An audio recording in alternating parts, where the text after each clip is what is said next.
Hi, welcome to Module 5 of Data Migration Framework course. I am Krupesh Desai, your trainer for this course and the author of the book Data Migration Framework. In this session, we are going to look into this scenario. It's a hypothetical scenario of migrating 34 million clinical records across 9 hospital sites with inpatient and outpatient data. Each site are using a product called MedSys, again a hypothetical product, and different sites are using different versions of it. And in this scenario, we are going to use Hawk as the preferred tool to execute data migration. So from here onwards, we're going to look into how we can practically apply this framework as a strategic choice and Hop as the tactical tool to execute this data migration for the given scenario. So, how exactly you go about in terms of applying this framework? It's easy and straightforward. If you can recall, I concluded each video with a set of questions for each component in all previous modules. There are total 75 questions across these 10 components. Answering these questions is the first essential step to follow the framework. I have already created a list of all the questions in a separate Excel file. Let me show you that. So here you can see all the questions listed and organized in 10 different tabs, each tab representing one component of the framework. And I've tried to use some color coding to highlight the components here. You can see the first tab is scope, then segment, people and technology, business rules, and so on. So finding answers of these first three tabs, there's the first three components, foundational components of the framework, is the actual project discovery work.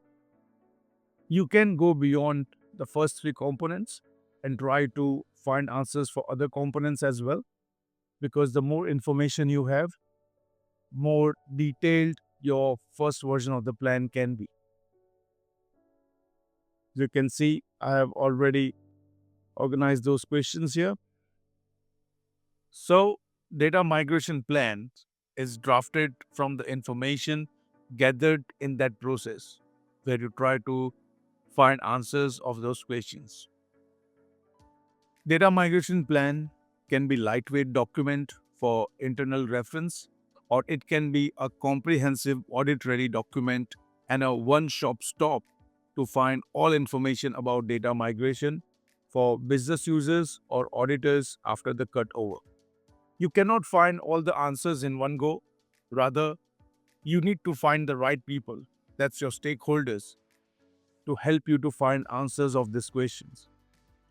So with this set of questions, you can organize a proper discovery workshops with well-defined agendas and precise questions that you need to ask.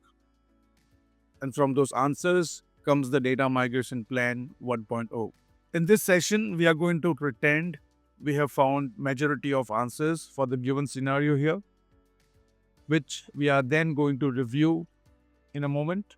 And also, so in this session, we are going to pretend that we have found majority of answers for the given scenario. We are going to review those answers in a moment and actually create a plan out of those answers. For a robust project discovery work, finding 29 answers under the first three components is highly recommended. Please note that discovery for the data migration work can be done even when the target system is not decided. And in fact, that kind of a discovery can help you in your RFP process. If the project is already started and the target system is decided, but we are not sure about how to go about data migration, this course and your situation is the match made in heaven. You can get going with your project immediately with the templates provided in this course. If you are in between the data migration project and things are not going great, finding answers of this 75 patients will definitely help you to see the gaps and bottlenecks in your project. As a part of this session, you're going to get the Plan 1.0. Note that the data migration plan is not a single document covering every single detail about the data migration. Rather, it is a single entry point from where you can navigate everything else. So, the plan comes with its extended family in a zip file. As a part of the template, you will get entire project folder and file structures that follows the same phases as the data migration framework: foundation, iteration, and migration.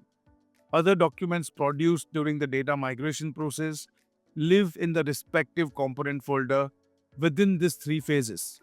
You can unzip the template and upload them on a new SharePoint site for data migration project, or it can be a subfolder within the larger project files of the digital transformation project. Let's look at them in SharePoint. So here we are in my SharePoint site. These are root folders: foundation, iteration, migration, as per the phases in my data migration framework. It also has a folder called plan. It comes with all the necessary documents you will need, such as your ready-made plan, the template that you need to create your plan, the project discovery, all the answers for this hypothetical scenario, an empty Excel file with all the questions so you can use that for your discovery work, and the project planning file that you can use to create your own project plans. But here in the SharePoint, I have created list of tasks and arranged them in the phase and component. In that Excel file, you can see milestones as well. So these files and these templates will help you to get going and start your discovery work immediately after this course. So now let's look at what's inside each folder. The plan folder is where all your template files are. The project plan is the Excel file from where you can create that SharePoint project planning. It also includes project milestones. You already see the empty Excel file with all the questions as part of this folder as well. Then an Excel file that includes all the answers for the given scenario. We are going to look at those answers shortly. Data migration plan template is the generic document with headings and subheadings and other common content that you can use in any plan. And it comes with the comments to help user. And the last, the data migration plan sample, is the document that is created based on the answers for the given scenario. And the answers are in the Excel file. And you also get a data migration plan which is created from the information in that Excel file to give you a good idea on how you can replicate that process for your project. Within the foundational phase, we have three components: scope, segment, and people and technology. And you can see them here. They are reflected as folder structure. We can see here that roles and responsibilities are under the people subfolder, whereas risk analysis for data migration scope is documented under the scope subfolder. In our hypothetical discovery work, we are going to identify some existing SOPs and policies we must follow, while some policies must be created for the data migration project to meet the regulatory requirements. These policies are well documented and stored in the policy subfolder within the segment subfolder. So you can see that the folder structure really follow a hierarchy in terms of organizing these files in the right place.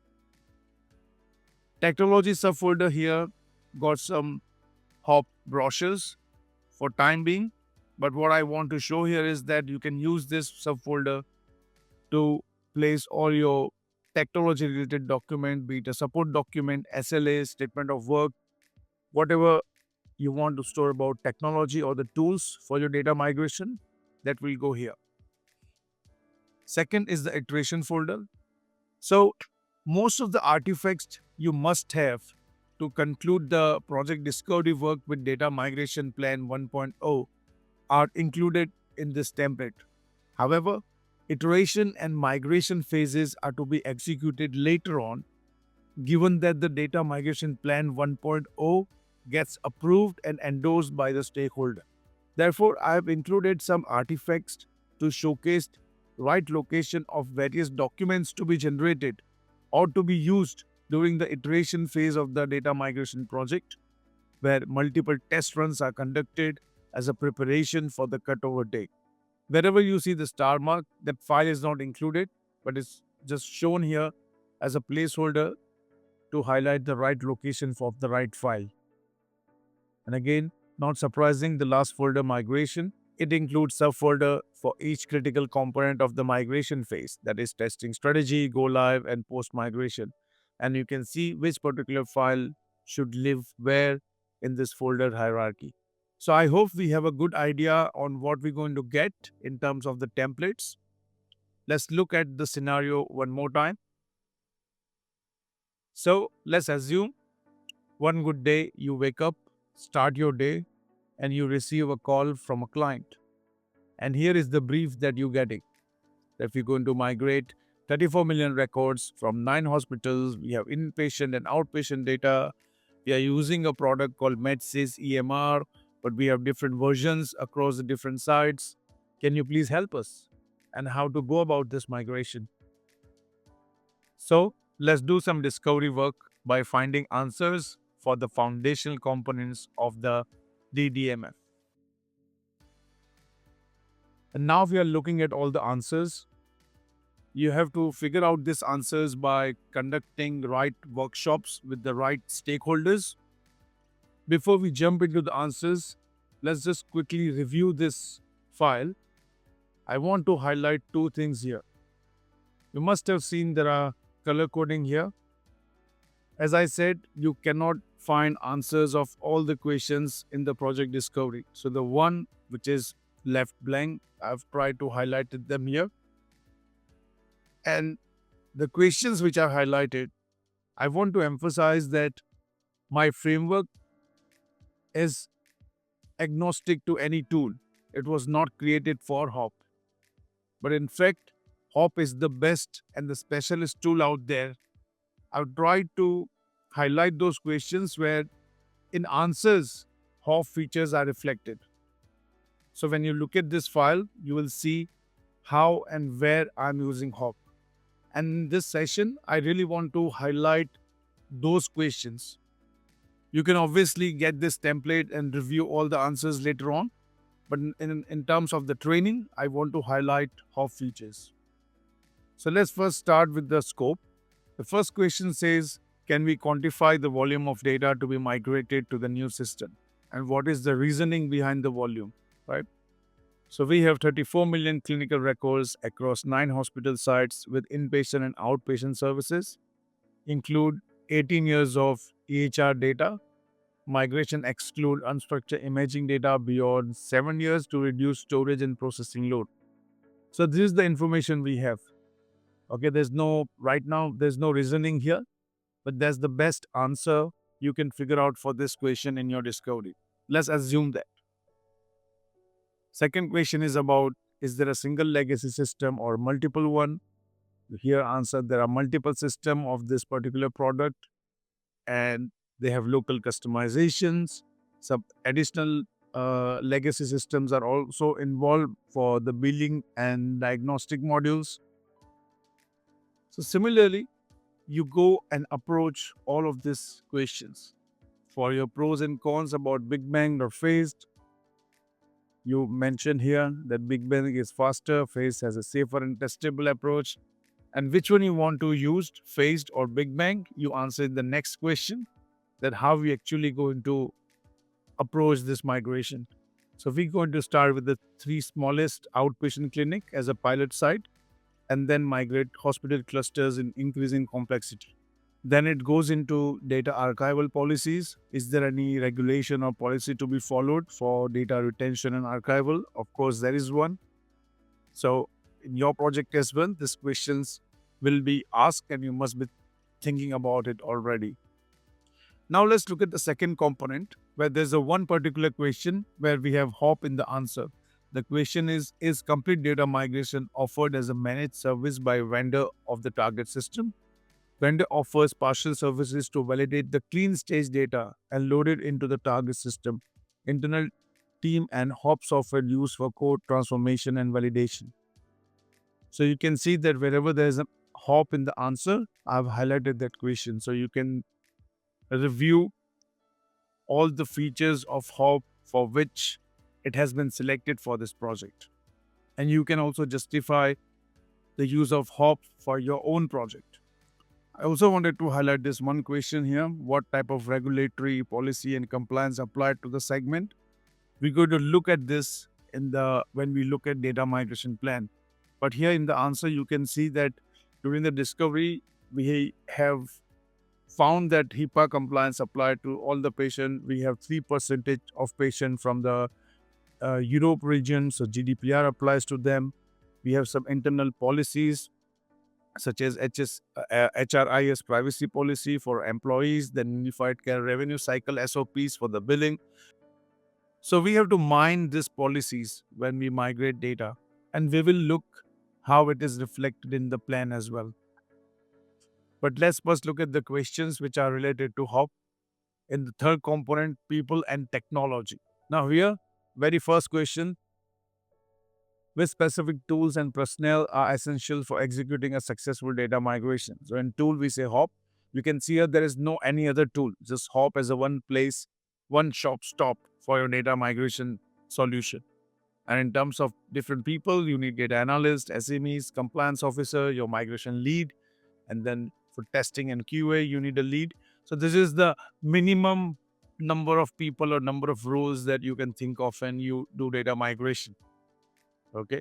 Sometimes it could be just 2 or 3 people sharing these duties, but as the project get complicated or for the complex and large scale projects, you might need to add or scale this structure into more data analysts and more SMEs, right? And a wider testing team.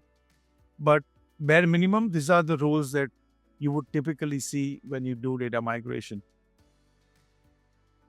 The second question that includes hop in the answer is about, can we use current extract, transform, and load solution and resources for the data discovery and transformation processes, considering the potential cost and time savings?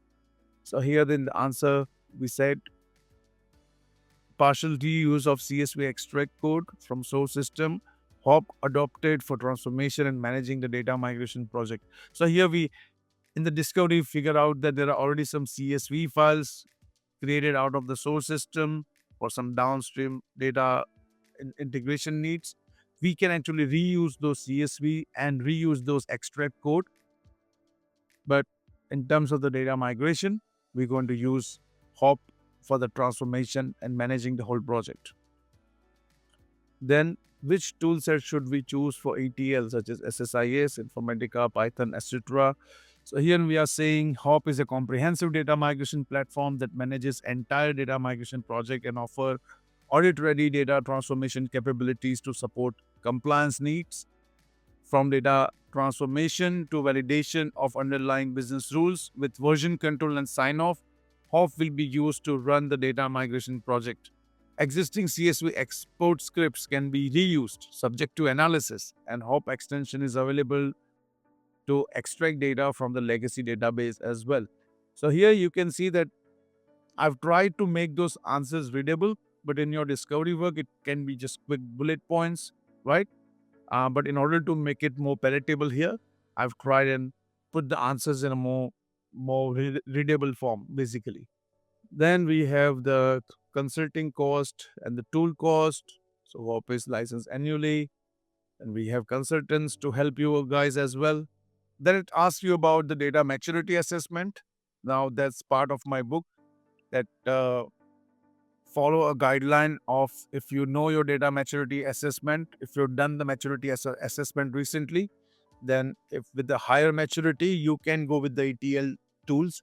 But for the lower maturity, you better rely on specialist people and specialist tool to do your migration.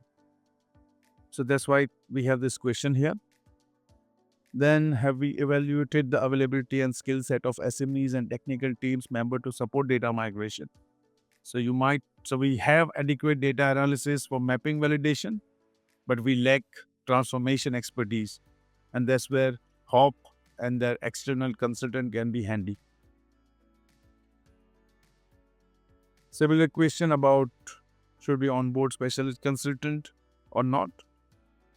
Then we have what is the risk and possible impact due to limited in-house resource availability for data migration?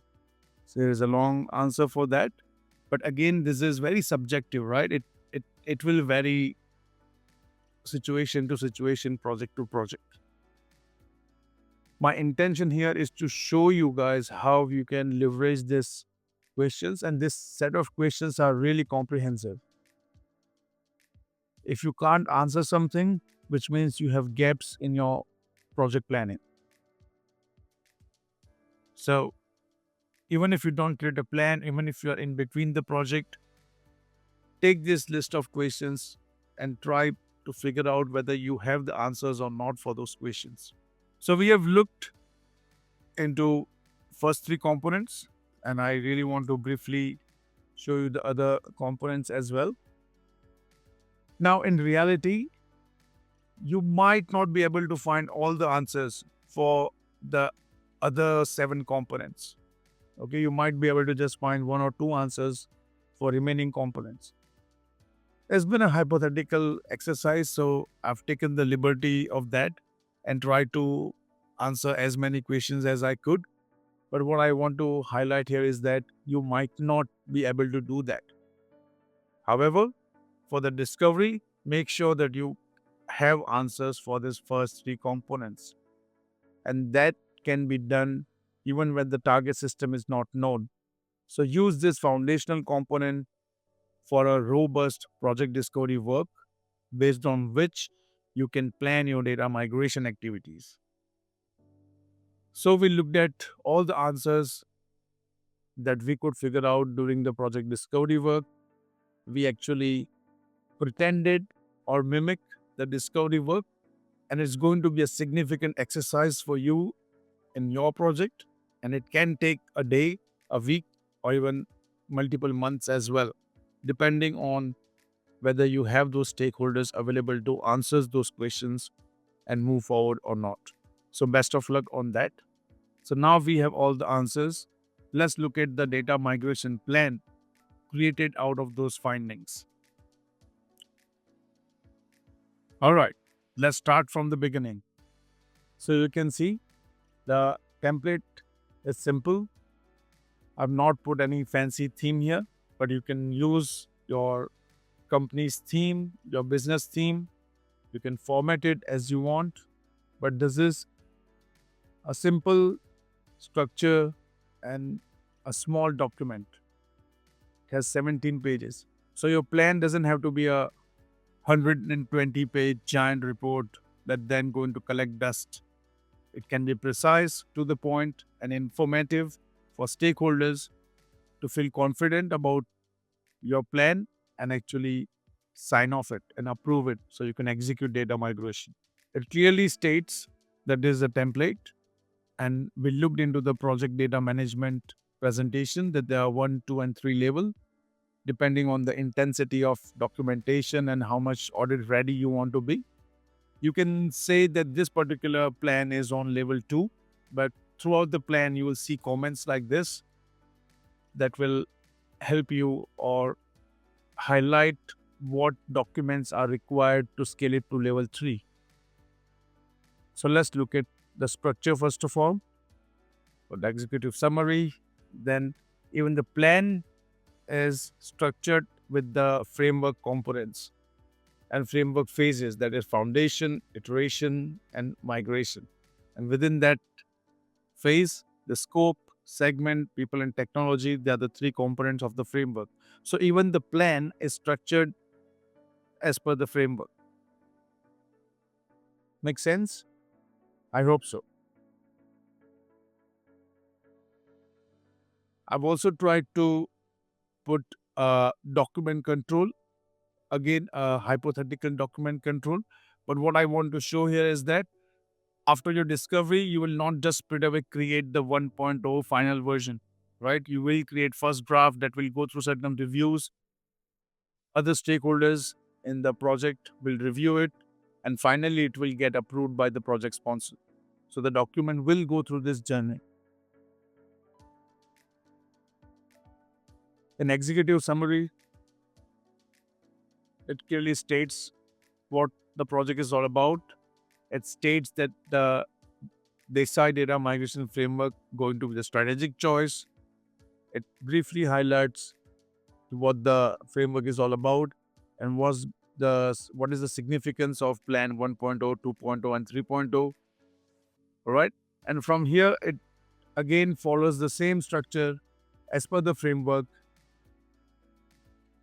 It highlights certain facts, how we're going to pick up the scope, what's going to happen to the in-scope data, what's going to happen to out of the scope data, okay? What rationale is going to be for the selected scope, where is the risk register, where we have done the analysis of different scope, right? So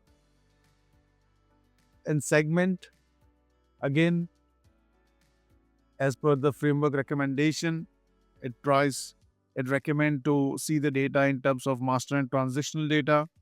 So here we actually identify what are the master data, what are the transactional data, what compliances are applied on these different segments, right?